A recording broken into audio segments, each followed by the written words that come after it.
absolutely gorgeous. Man. I could just walk in that all day.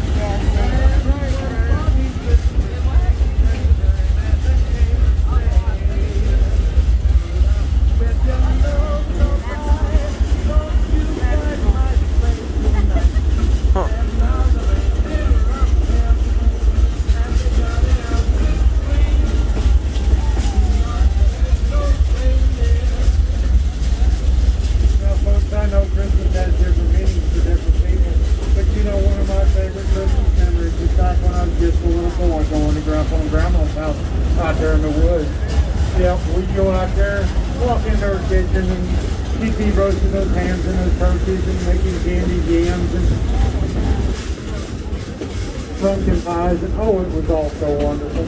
And then, you know, after dinner, we'd go into the living room in there, and Grandpa would be sitting in there in his favorite rocking chair, right next to that great big old Christmas tree. And you know, Grandpa wouldn't let us have one Christmas present out from under that tree, not until he sat down there very quietly in front of him. He's just sitting. And we told that Christmas story and that the wonderful meaning of Christmas. Now, folks, I can remember Grandpa